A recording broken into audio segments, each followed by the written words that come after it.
Hello and welcome to today's MoneyFit live webinar. My name is Todd Christensen, Education Manager at MoneyFit by DRS. This week's topic is 3 dangerous decisions that keep us in debt forever. These are 3 common choices that we make in our finances that lead to just a perpetual debt. We're going to identify those and talk about some ways to get through them and alternatives so that we can live a debt-free life. If you're wondering about the title, yes, I did have the clip from Sandlot in mind when I came up with it, forever. If you've seen that movie, it's pretty obvious. If you haven't, you got to see it. Okay, let's go through a few questions here. Make sure we understand different things about debt that are pretty critical. First of all, here's the question. What is the average U.S. household credit card debt? Is it $6,000 to $8,000, $10,000 to $12,000, $14,000 to $16,000, or $18,000 to $20,000? Now, that's a pretty general question if you think about it, because there are actually 3 answers here. 6,000 to 8,000, 10 to 12, 14, 16. It just depends on what you're talking about, who you're including, and what in this U.S. household number here. If you include all U.S. households, not all households in the U.S. have credit cards or carry credit cards, but if you include all, it's just about $8,000. That still seems high. If you include all credit card holders, there's fewer of those. So fewer households with the amount of credit card debt means it's going to be higher average, and that's actually about 12,000. And if you include just those households that carry debt, carry a balance from one month to the next, then you're in that $14,000 to $15,000 range. So if you do carry a balance, the average is pretty darn high, $15,000, $14,000. And so what that says is that there are still about roughly a third of credit card holders do not carry a balance from month to month. Those that do carry a very high balance. What about this? Let's talk about student loan debt. This is recorded in 2019. So for the average typical graduate this year that came out of college with a bachelor's degree, 4 years of college, what is the average student loan debt balance? Is it a $15,000 to $25,000? Is it $25,000 to $35,000, $35,000 to $40,000, or $45,000, or even more? Here's what we're talking about. The reality. When I started about 15, 16 years ago, the average student loan was about $19,000 coming out of graduation. But it's been going up more than $1,000 a year. So now we're talking about $40,000 or a little more, and that's just going to continue to go up over the foreseeable future. It is a vast amount of debt. Now, there are some problems with our student loan situation in this country. It is not the complete crisis that a lot of people believe it is. If somebody has gone to a public or private nonprofit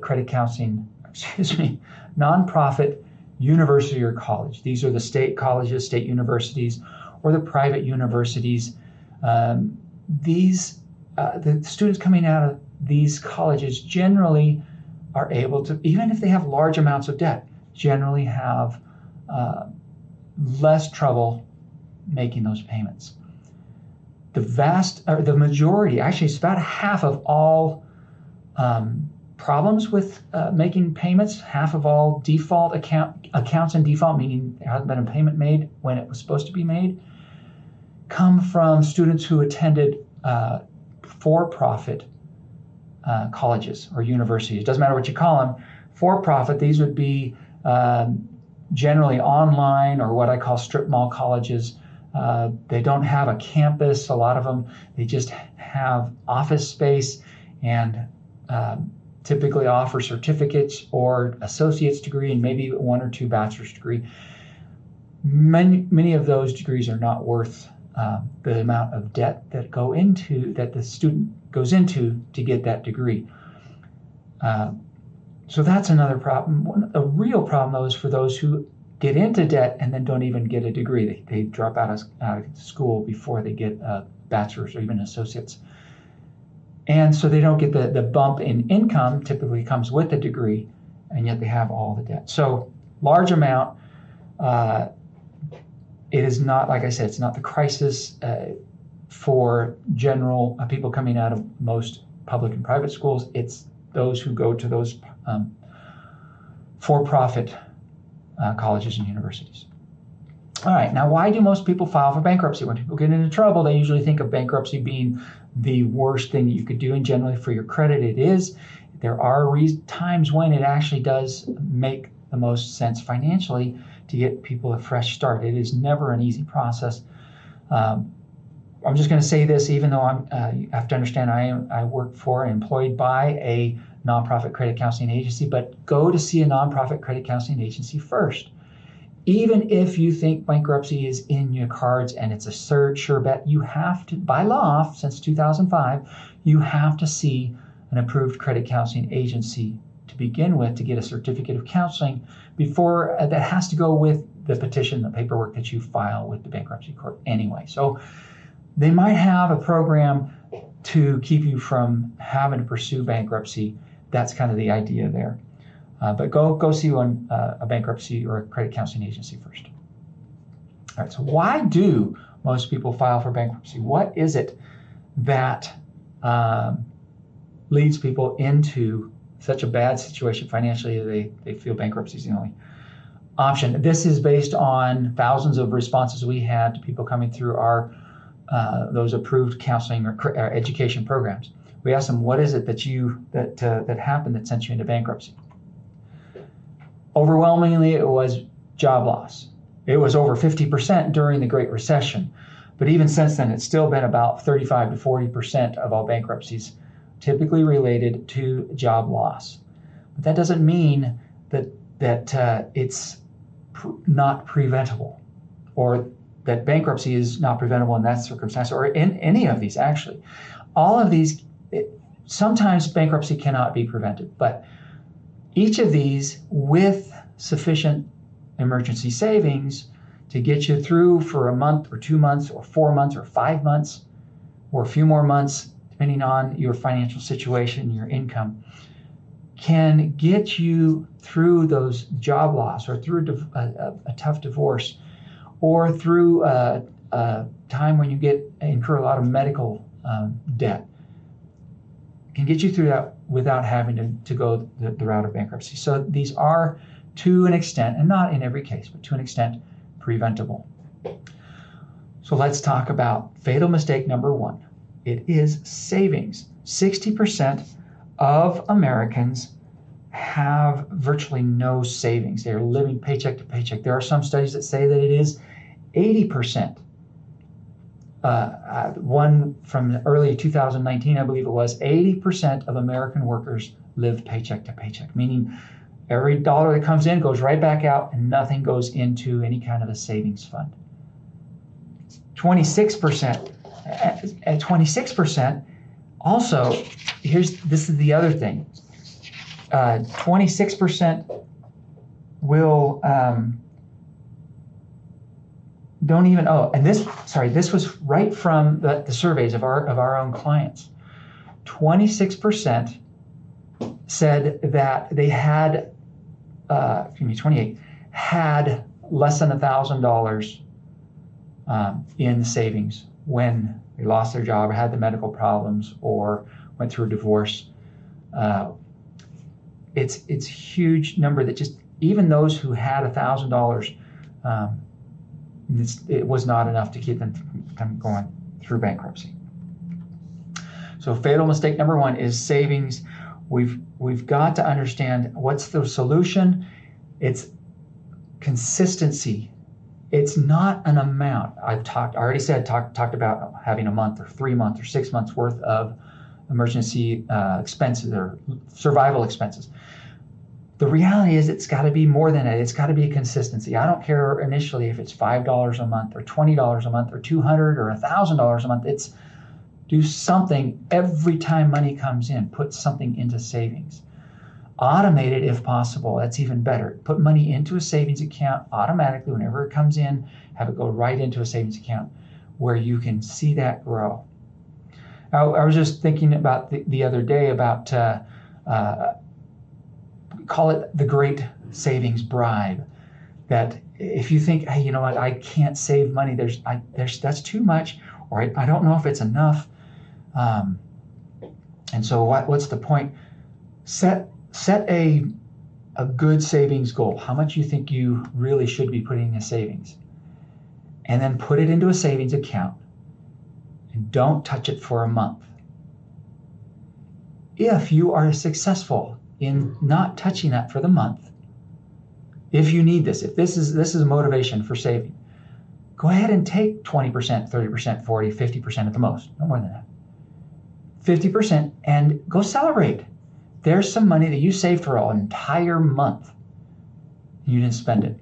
You get to save it you saved it for a month, and now you go ahead and enjoy it.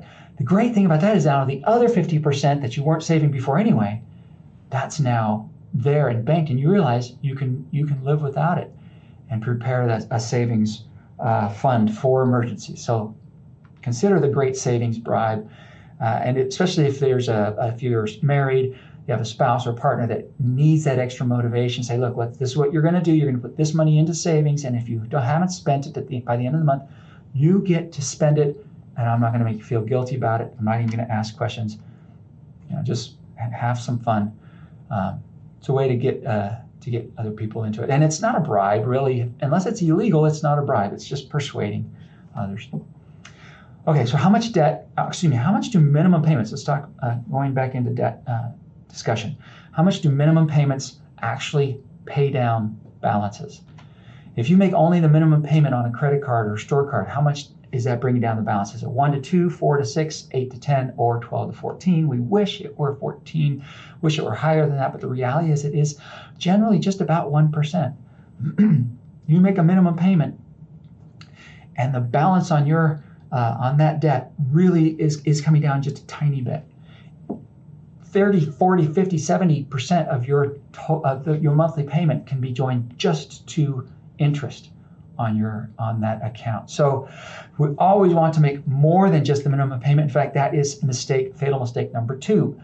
Getting in this minimum payment mentality where we shop by minimum payments. We do it for cars. In fact, if you've been in to see a car, look for a car in the last 10, 20 years, you're not going to be asked, well, how much are you looking to spend on a car? They're going to be asking you, what's your monthly payment range?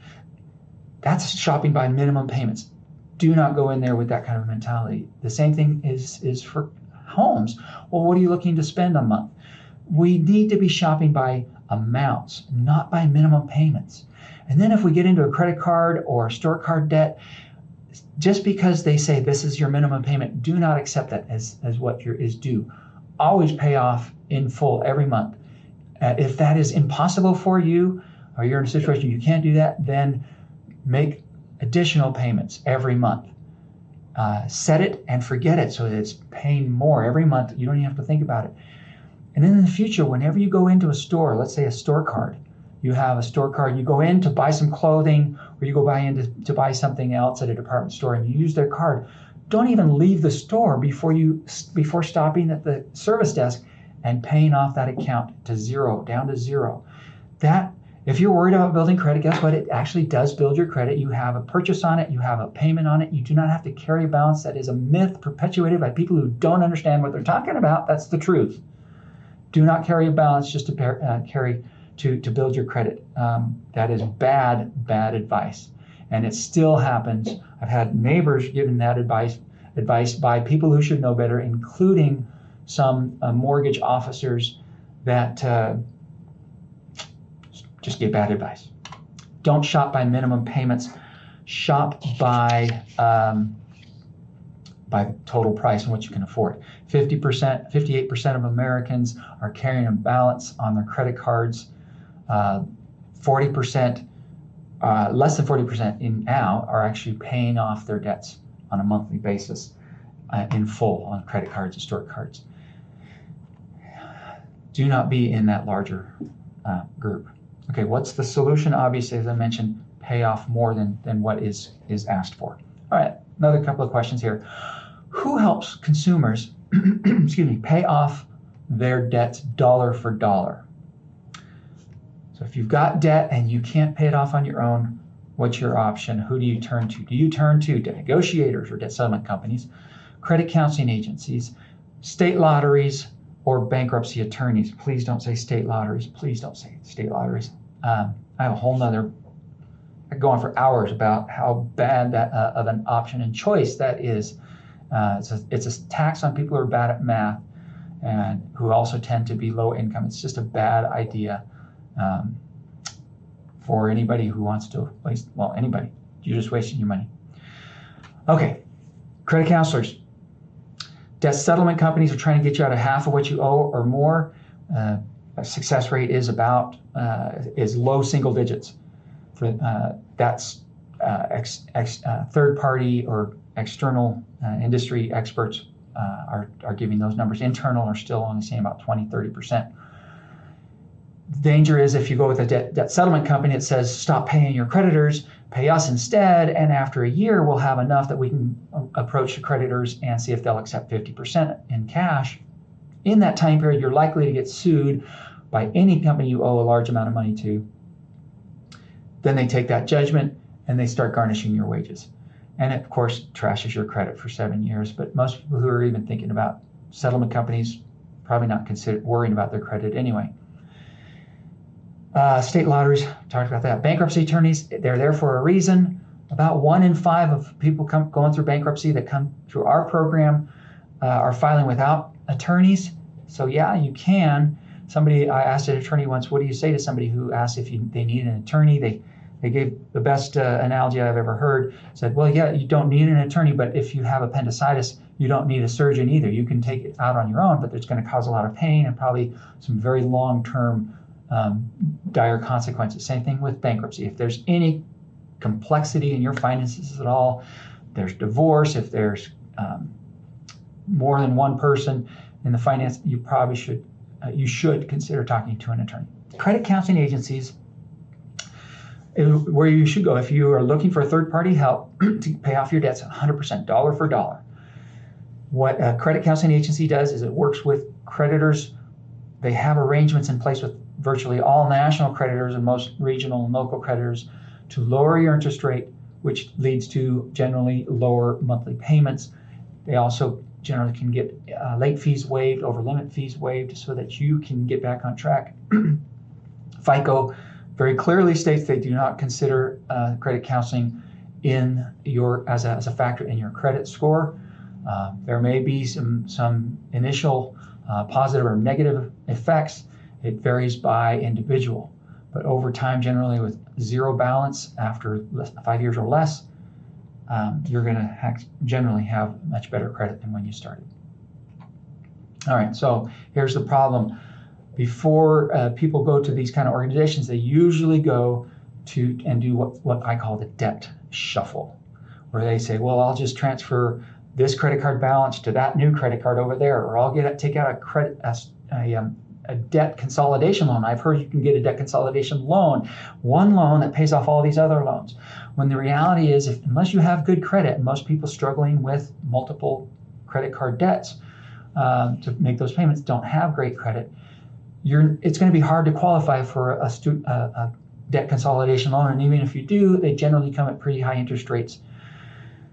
So, and then you're still just shuffling. It's not paying down your debts. You're just paying this debt off with that debt. Now you have this new debt. And the same thing goes for home equity lines of credit, home equity loans, where even if you have bad credit, sometimes you can qualify to use the equity in your loan as collateral for a new loan to pay off these debts. But now you've just put your home at risk. If you don't make big payments, you could lose your home because you paid off credit cards that you used 5 years ago or 10 years ago to buy pizza, or download music or apps, and now you're losing your home over that, be extremely cautious about using home equity to pay off any kind of other debts. It doesn't have the tax benefits as it once had, and yeah, it can have some lower interest rates, but generally it's high risk. Avoid the debt shuffle. Go with a program. Set up a plan that you're actually paying off your debts. You don't want to just move debt from here to there, and 5 years later you're still in debt, the same amount of debt, or worse. It's true. You're actually going to quite often be double the debt because you pay off all these credit cards over here, and then you now only have one credit card with the new balance over here. Guess what the majority of people do with all these credit cards over here that they've just paid off? You got it. They run those balances right back up to where they were before within a year or two, and now they have double the debt. So don't go with the debt shuffle. Look for options on paying off your debt. So if you want to do this on your own, before you go to a third party, here are your 4 options: the debt Avalanche, the debt Landslide, the debt Snowball, and the debt Cascade. Let me just go through them really briefly. Each of these involve organizing your debts in a specific order and attacking the top one as the priority debt. By attacking, I mean sending any extra payments you can to that one, minimum payments on everything else until you pay off the top debt, and then you move that payment down to the next one, and now you're doubling up on that one and pay that one off, and then you got 2 extra payments going to the next one until they're all paid off. You're just rolling over payments. Now, what the debt Avalanche is, this is by far, there's no argument, don't care what any radio personality says, there is no better way to save money and time on paying off your debts than the Avalanche, the debt Avalanche. You pay off, you concentrate any extra payments on the highest interest rate first. It'll save you time, it'll save you interest and so money back in your pocket over time. It can take a little longer to see progress, but if you're committed to this, go with the debt Avalanche. If that's your priority, is saving money and saving time. Let's say you want to buy a home in the next few years and you're trying to rebuild your credit fast. You've had some bad credit, you've got some late fees, or you're trying to pay down balances, really maxed out accounts. And what you do is you organize your accounts by newest account first. Whatever the most recently opened account is, you put that up in the top and you focus on paying that one down. Once that one's gone, then you focus on the next one and then the next one. Because FICO and other credit scoring models give more weight to new activities on new accounts, this method can help you rebuild your credit faster. It will cost you a little more over time because you're paying a little more. It may not. You may be paying lower interest initially than some of the higher interest other accounts. But if your goal is to rebuild your credit, go the highest, the newest account first, the Landslide. Now, this is a very popular one where for people who say, I just need some motivation, I need to get an early win, that's great. Then organize it by the lowest balance first, down to the highest balance. And so you pay off, maybe you've got a little store card with $75 that's just been hanging around for years, and you only make minimum payments, and then you use it again, and it's just always there. Well, take any kind of extra money you can and pay that thing off in 1 month, one less monkey on your back. Good job, you did it. You now have the motivation. If you have to stay on this program, keep going with the lowest balance first, but generally after 1 or 2, move to the Avalanche. Get out of this program because you're going to end up paying more money over time, and it's going to take you longer. No matter what anybody says, I don't care who they are or how many millions of dollars they're worth, this is not the best way to save the most money over time. And then if you say, well, every penny I have is already going to minimum payments, I can't make any extra payments, I can't focus any extra money on any kind of payment, then go with what we call the debt Cascade.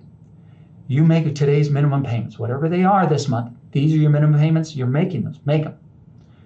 Next month, every credit card and store card is going to ask for a little less because you made a payment and you haven't used it. That's key. You don't keep using those cards.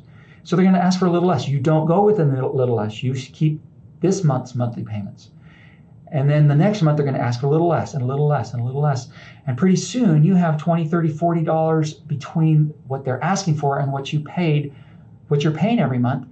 And then you can move from the Cascade again to the Avalanche or to the Landslide.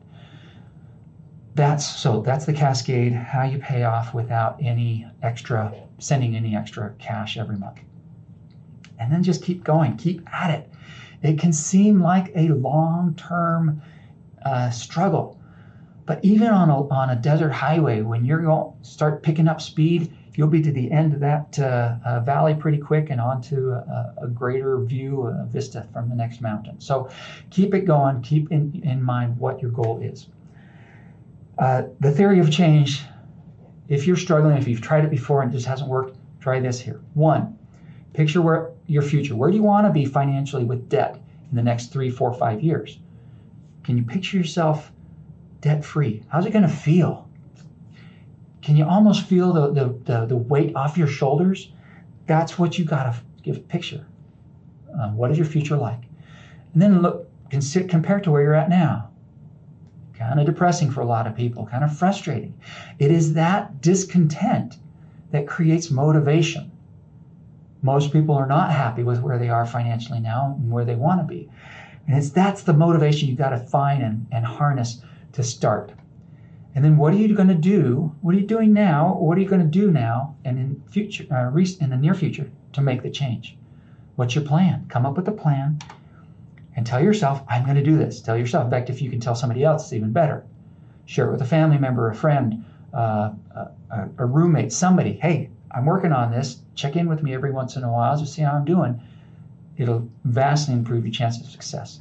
And then here's the one thing you now need to do right now, like within the next 10 minutes, do something.